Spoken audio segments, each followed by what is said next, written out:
Welcome to Athlete in the 519. Tim Campbell's Athlete in the 519. And this week's guest is Erica Rivard, even though you're in front of your name. Thanks for coming on board. I really appreciate it. As I told you earlier, getting women on here is hard to get, and I'm so glad you came by. But first business, first thing I ordered is Tim Campbell in Section 21. They're giving away a $50 gift card. Give Tim Campbell a call at 519-259-9999. And all you got to do is like, and you're entered to win a $50 gift card to Naughty V's. Thank you, Tim Campbell. And thank you, Tim Campbell, for giving us 3 tickets to the next Spitfire game. I believe November 2nd is already gone, so I think this one's November 6th. So all you got to do is like, and you're entered to win. You get 3 tickets.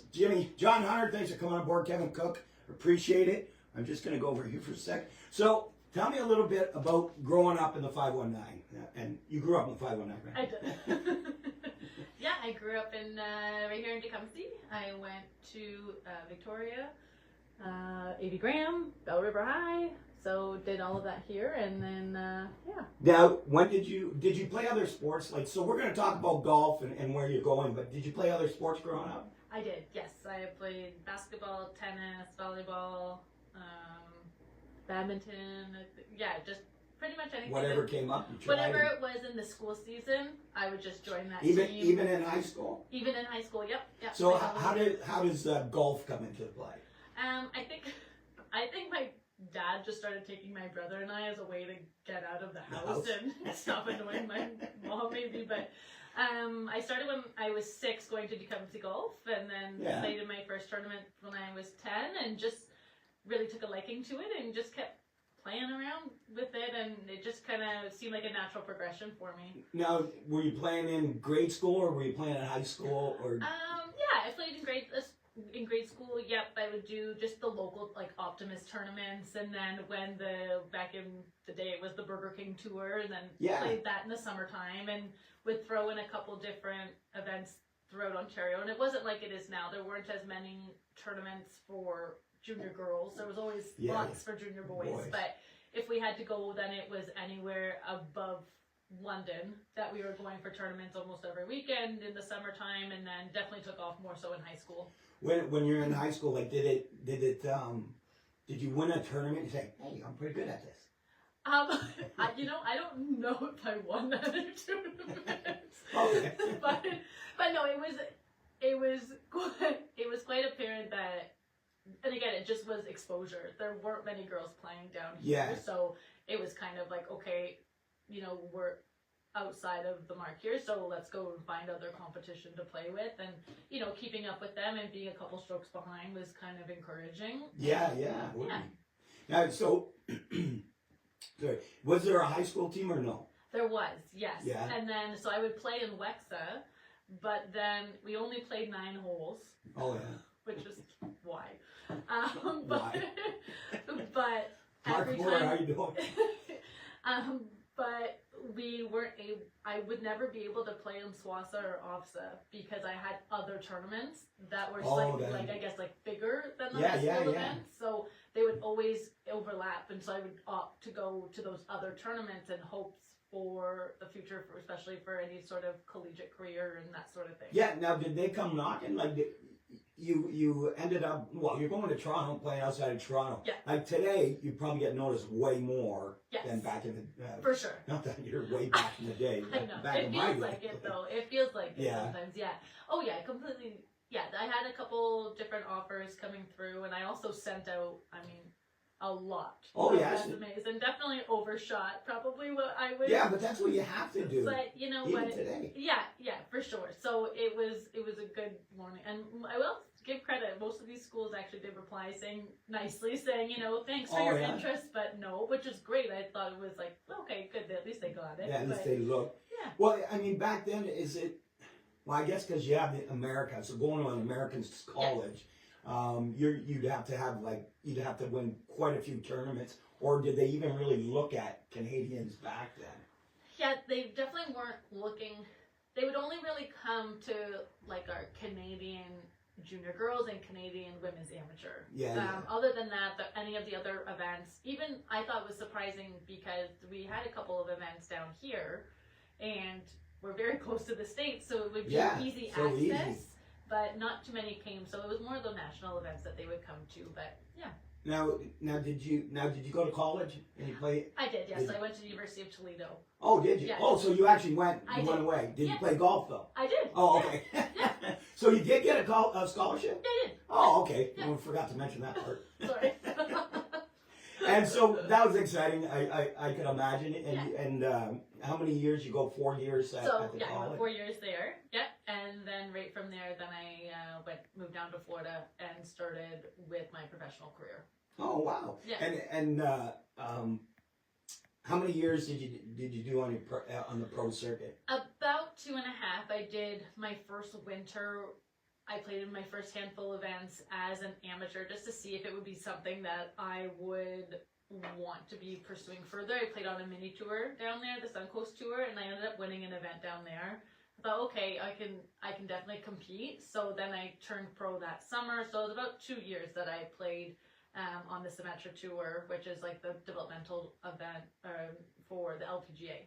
So it would be like the web.com for women. Yeah. So, and I mean, did you come close to becoming a pro? Did you become a pro? I was a pro, yeah. So I did eventually turn professional, and then up until recently kept my pro status, and then just recently went back to amateur. Oh, yeah? Yeah. And how hard was it to be on the pro circuit? Like, is it intense? Are they friendly or no? Nobody's friendly. I think girls are different, and I hate to perpetuate that, but I also didn't come from a big school, and a lot of the girls that were playing were from SEC schools, were from the Big Ten, were from these, and they had seen each other for 4 years, and I come from a mid-level school. Who are you? Yeah, so I think I had a harder time kind of getting into the cliques of the different conferences and things. Everyone was very nice, but they already kind of had their friendships, if you will. Yeah. Now, did you win anything at the pro level? Just on the mini tour. Otherwise, no. Yeah. No, but what would be one of your best scores, or what's your average score when you were playing pro? When I was playing, then I would be playing to about a +2 handicap, so that would be about around 2 under every time. Wow. And you hit the ball long? Do you hit it far? Yeah, I did at the time. Yeah. So yeah, about 260 would be my drive. And so we're going to just talk about, because you're here, you're going into the Deaflympics. So obviously you have some kind of impairment. Yeah. She's not reading my lips. Or can you do that? Can you? I can a little bit. Oh yeah. Obviously you have some impairment, and did you have it your whole life, or just kind of? Yeah, so it started when I was 21. I'm sure it was a few years before that, but until it was You started discovered. to recognize? Yeah, I had a lot of people in my life telling me, especially girls on my team, we had a 15-passenger van, and I would sit at the back, and if someone was talking from one of the front couple rows, I would just be going, what did you, not quite catching what they were saying. So I eventually went and had my hearing tested, and discovered that I did have a hearing loss at the time. Now, is it getting worse, or is it gradually losing it, or will you just have that percentage gone? So I've been gradually losing it. I kind of had it plateaued for a little while, between like 21 and 25, and then in the last 10 years or so, it's continuously gotten worse. Oh yeah. Yeah. And do you struggle with it, or because you're 21 or whatever? Do you really struggle with it, or it's a learning process, and you're kind of gradually getting into it? I think it's half and half. It was definitely a learning process, and it certainly wasn't to the severity it is now. So it was okay, but it was struggling when we're at a dinner with friends, especially when you're out in a bar or somewhere where it's noisy. Oh yeah. And someone would make a joke, everyone laugh, and you have no idea what's being said, and yes, just those kind of moments, and just even still now, like reconciling with going, with my friends' weddings and different things. You want to be there and enjoy the time, and it can sometimes be very frustrating when you don't feel a part of the group, but you are a part of the group. You are, but you're feeling very lonely in that moment. So it's been hard, but I have a really good support group with my friends and family who. Yeah, absolutely. Yeah. And so this is from you. To represent Canada is a great honor, and I'm excited to connect with the deaf. And I didn't know what HOA is. Hard of hearing. Hard of hearing. Okay, community. And how did you find out about this? So I was just on Facebook, and I saw that there was a World Deaf Golf Association, and they were putting on a championship for world for all the nations of deaf golfers, and it was down in Australia, and I thought, well, I want to go there. So I continuously reached out and just kind of was looking, going, oh wow, you know, so I found that there was the Canadian Deaf Golf Association, and I just happened to message them on Facebook asking if they do any national or even provincial level events. It'd just be nice to get back into golf and to be in it in a way that is kind of with, you know, like-minded people in that sense. And they reached out to me saying, okay, yeah, what is your history with golf? Do you have much experience? And just kind of, why, yes, I do. so that was nice, yeah. And I just kept in contact with them, and they said, oh wow, okay, well, if your audiogram, if your hearing results are kind of, because it has to be at a certain percentage. Has to be at a certain percentage. So they said, if that checks, then, you know, would you like to join our team in Tokyo? And I was blindsided. Tokyo? I'm like, sounds amazing. So you didn't even know about the Deaflympics? Didn't even know it was a thing. Oh, no, wow. No, which is crazy because the Deaflympics have been going on every 4 years since the 1920s. Oh, wow. Yeah. Isn't that wild? Wow, that is amazing. Yeah, and the Paralympics have been since the 1940s, so it's been going on longer than the Paralympics, but not really anyone knows about it, including myself, which is silly because I'm hard of hearing. But so you hear about this, which is fantastic, but so if it's been going on since 1920, so obviously you're not the only one that knows about it, and other people want to golf, so there had to have been a competition of sorts for you to get in it. Yeah, a little bit, yeah. So within Canada, we don't have too many deaf golfers. We have a really good bunch of male golfers right now who are also young, because there's no age restrictions to this neither.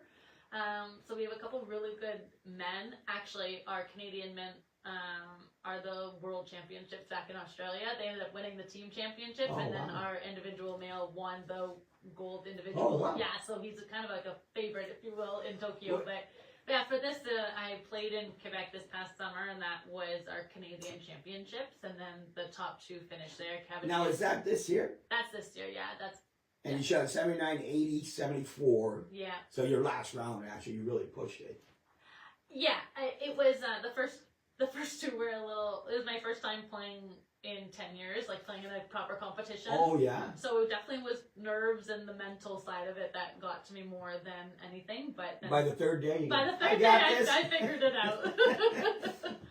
No, is it? And I was talking to a buddy, I was talking to that guy in the hockey room because I was telling him I'm interviewing, and they said, isn't that an advantage of not to hear anything when you're golfing? A little bit. It was funny. I had never golfed without hearing aids before. Yeah. Like in the last however many years, and I thought it was so funny. I thought, because for Deaflympics you're not allowed to wear any amplification. Oh. So everyone goes without their hearing aids, without a cochlear implant, without anything.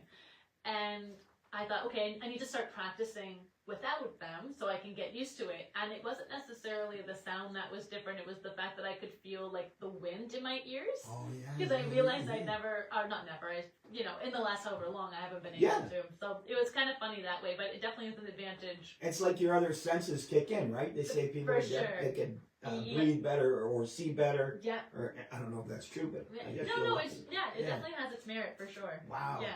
Okay, once again, make sure you guys comment on here. You're in to win a $50 gift card to Naughty V's Oyster Bar. Thank you, Tim Campbell in Century 21. Give Tim Campbell a call. He's your guy. 519-259-9999. And, of course, we're giving away spit tickets. 3 spit tickets to the Kingston game. I think it's November 6th. That's Thursday. So make sure you guys like and you're in to win. I'll give those tickets away. And, of course, we've been talking a little bit about the Tokyo Olympics, which I did a little research on, and there's like 21 sporting teams. There's 21 teams. So something you touched on, so I just go back to, so you said the Australian, the team one, and individual one. Yeah. So you're on a team also, and you're playing by yourself. Yes, so it is a 3-day, it begins with a 3-day individual competition. So it's just 3 rounds, cumulative score, top 3, medal. Then the 4th day, there's a 1-day mixed competition. So myself and one of my male Oh, like it's co-ed. Co-ed, yeah. Oh, And wow. then we play one day and alternate shot. Oh, yeah? That'll be interesting. Yeah. And then the top 3 there, it's just 1 round. So, and then top 3 there, medal for that as well. Oh, wow. Yeah. That's it. So, and do you know any of your partners or no? They're from all over? I don't know any of the men. I met my teammate, my fellow female golfer in Quebec when I was there this past summer. So, Okay. Yeah. So the one you beat, or beat by a couple of strokes or yeah, whatever? Yeah. So yeah, she's a young girl too. So it'll be a nice team. It'll be fun. Is there alternates? Like, so all of a sudden you can't make it or whatever? I'm sure there is, but Yeah. I'm not sure if anyone's on. Hey, you're going no matter what. Yeah. Yeah, and that's interesting. Like, are you bringing? Is your husband going? Yeah. The kids aren't going. No, they're going. Oh, they are. Yeah. Now, does Canada support you, or do you have to look for sponsors? And so? Kind of half and half. So Canada supports half of our funding, and then actually there's been over the past summer a very large fundraising effort by the association to try and raise $100,000 for all of the athletes to finish getting funded, so that we don't pay any money out of pocket. Yeah. And actually, right before I came in, I checked it, and we're only $1,800 short of our goal. Oh, wow. Yeah. So, but they're not supporting your husband. No, not the or the kids. No, you're not bringing the dog, are you? Maybe. But no, but just the athletes. So when you're on the course and you're going on your own, now who's your caddy? Is your husband going to be a caddy? No, it'll just be me. Oh yeah, so there's no caddy. You carry your own bag or whatever, it's on wheels or whatever. You are allowed your own caddy, but just for us, I mean, the logistics of all of that is a little impossible. You gotta raise another $100,000 to have a caddy. Yeah. So, but yeah, so yeah, it'll just be me. It starts November. So opening ceremonies are November 15th. 15th. And then golf starts on the 18th of November. And you go 3 days in that. Are you there November 14, 13? Yes, so we leave on the 12th, but we'll get into Japan on the 13th. What is it, 12, 18 hours? 14-hour flight. Yeah. Yeah. So you're there on the 12th, so you get your jet lag out of your system. That's right. Yes. Yeah. Then we'll have a practice round on the 17th, and then right into competition for the rest of the week. And do you get to go right to the end of the Olympics? Yes. So originally I was supposed to fly home on the 22nd, so right after our competition, but we extend because we're going all that way. We extended our trip by a couple days, so so we'll kind of beat around Tokyo and different things, and go check out some different competitions while we're there. Yeah, and that's what I said when I was looking at some of the competitions. I mean, they got beach volleyball, like they got every sport really that the actual Olympics have. Yeah. But I'm shocked that some of them good golfers, are they on the pro tour? Like if they were on the men's pro tour here, would they be allowed to go in the Deaflympics? Yes. So there's actually a player from India, and she is a current LPGA player, but she is also deaf. Oh yeah. And so she competes in the Deaflympics. She's double dipping. That's right. I know. Well, that's interesting. I wasn't sure because. Yeah. Golf, like my buddies were saying in the room, it's just like, well, you couldn't hear. That's like probably one of the best things. Yeah. Because nobody can get at you, especially like the Ryder Cup. How crazy that was. Oh, I know. Yeah, that was something. Yeah, that was. Yeah, I don't know if that was good or embarrassing or whatever. That was just. So you won't have a caddy. Well, I guess so. Your husband and kids will follow you along the course. Yeah, they're gonna come for a couple of. Because I'm playing the 3-4 days, they'll come kind of sporadically. And the course itself is about 20 minutes from the hotel, so it'll depend on what they're planning to do that day. But we have lots around the hotel. There's Jamie Drysdale. He's been caddying for the pros. Yeah. And he's been good. I'm actually having him on in a couple of weeks. Oh, cool. Just to talk about caddying for a pro. And he was actually a very good golfer himself. Yeah, I know him really well. Oh, do you? Yeah. Oh. There you go. Maybe you can caddy for her. Get on a plane and go on down. But, and I have this picture here. So this is your dad back in the day helping you out. Yeah. But this is you as a pro or yeah.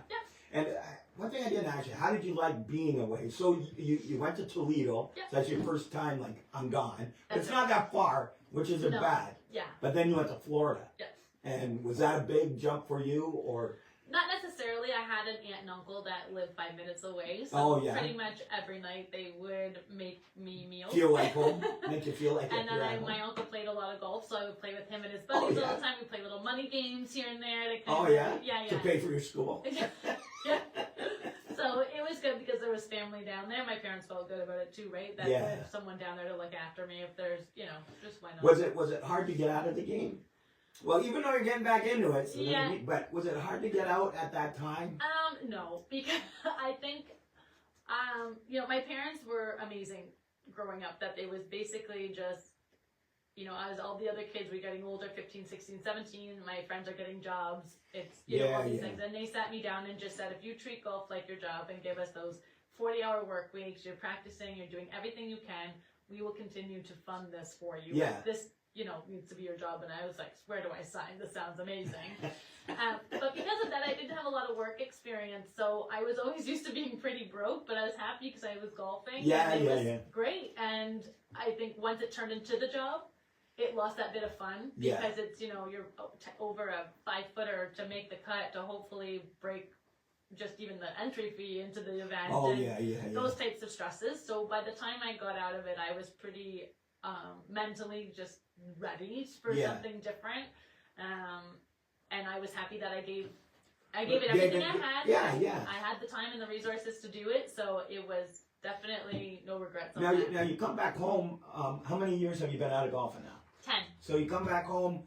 Did you have a boyfriend here or anything like that? So you just came back home. Oh, sorry. Were you yes, really? Oh, he was your boyfriend then?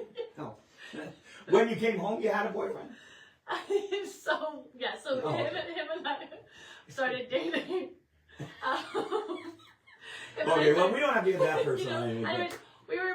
We were dating, and then I came home, and Well, no, he just was mad because he wanted to get in the motorhome and just continue to follow me around. I was like, oh no, thank you. No, I'm just talking about coming home and all that, and when guys get out of their sport, it's hard. Yeah. And it's hard to you get up the next day and you're like, well, what am I gonna do? Yes. It was very. Well, you went to school for something though, right? I went to school for physical education. Okay. But I didn't end up using that. But I didn't know exactly what I wanted to do. But I did come back right into the golf industry. So I worked at Kingsville for a year. Then I worked at. That's my buddy's mom. He said. And then I worked at Beach Grove for a few years as well. So I was still within the golf. Yeah. And I was still able to play and practice and just kind of have fun and all that kind of stuff. But and then I went back to school for hearing instrument specialist. So now I work at a hearing clinic, the Hearing Wellness Center here in town, and I administer hearing tests and fit hearing aids and work with the hard of hearing. You're doing what you do. Yeah. Okay, and I just talked a little bit. So you are married now. Yes. And there's your handsome husband right there, Gary Mann. I'm sure a ton of you guys know who he is. But now you have 2 kids. I do. Yeah. And one's 5. 4. 4. Turning 5. Yeah. Turning 18. Yeah. 4 and 2. And 2. Yeah. And what's their names? So Oliver and Freddie. Oliver and Freddie. Yeah. Nice. Yeah. And so I appreciate you coming on. And once again, Tim Campbell, thank you very much for your kind donation. Remember to comment on here. You guys are entered to win, along with the 3 Spitfire tickets. Kingston's coming to town November 6th. Next week, I got Hunter Lee coming on, so that should be interesting. He's 4-0 now, so he just won his last fight, so I'm interested in talking to him. But I appreciate you coming on board. Thank you for having me. And I told you at the beginning, it's nice to get a woman on here now and then, because you guys don't like coming on for some reason. But I wish you the best. Thank you. I guess you're not looking for sponsors. Well, if you get any more sponsors, it's just to get your husband there, right? So now nobody's going to help you. You never know. But anyways, I appreciate you coming on. Thank you so much. It's been interesting. Thanks again, everybody. And we'll see you next week. Everybody have a great Monday. Peace.